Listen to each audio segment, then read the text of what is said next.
وكأنه يلعب كرة القدم للتسلية.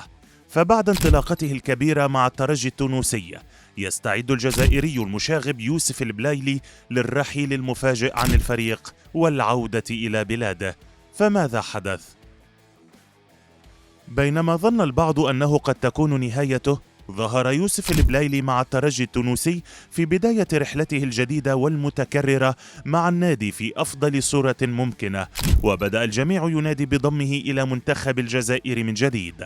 أيام لم تكن طويلة وتحولت الحالة التي ظهر بها البلايلي إلى تراجع في المستوى كالمعتاد، ثم تقارير تؤكد أن أزمة كبيرة نشبت بين اللاعب وإدارة النادي التونسي. صراع غير متوقع دخل فيه يوسف البلايلي مع إدارة شيخ الأندية التونسية، رغم أنه رحل عن ناديه السابق مولودية العاصمة الجزائري من أجل تجربة جديدة مع الترجي الذي يشارك في دوري أبطال إفريقيا ويشارك كذلك في كأس العالم للأندية 2025 بنظامه الجديد.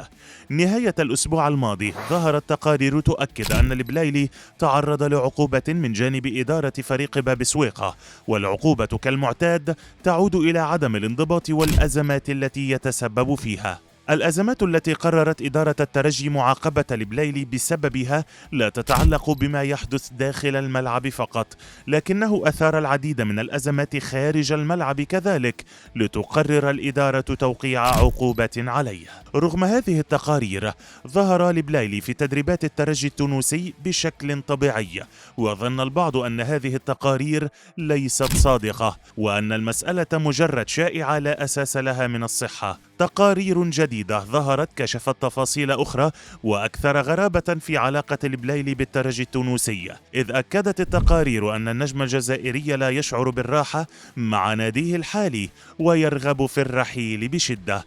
البلايلي بدأ دراسة فكرة الرحيل عن الترجي التونسي خلال الفترة القادمة، وستكون آخر رحلاته مع الفريق بعد شهرين فقط، ليبدأ مشوارا جديدا في شهر يناير القادم.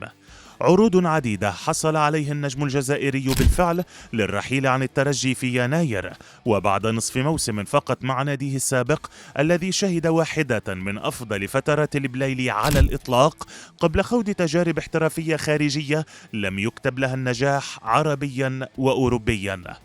3 أندية جزائرية هي الوجهات المرتقبة ليوسف البلايلي في فترة الانتقالات الشتوية القادمة، وعلى رأسها ناديه السابق مولودية العاصمة الذي قاده للتتويج بالدوري بعد سنوات طويلة من الغياب، وكذلك اتحاد العاصمة وشبيبة القبائل. الحقيقة أن هذه الأندية أبدت الاستعداد لدفع قيمة كبيرة للترجي التونسي للتخلي عن خدمات يوسف البلايلي، والذي يرتبط بعقد مع شيخ الأندية التونسية حتى صيف 2026، ما يعني أن النادي سيطلب قيمة كبيرة حال وافق على رحيله. البلايلي لم يتمكن من الاندماج داخل مكونات الترجي التونسي، ويبدو أنه كلما قرر الرحيل عن فريق بدأ بإثارة المتاعب والمشاكل داخل الملعب وخارجه، حتى يكون قرار رحيله أسهل على إدارة النادي.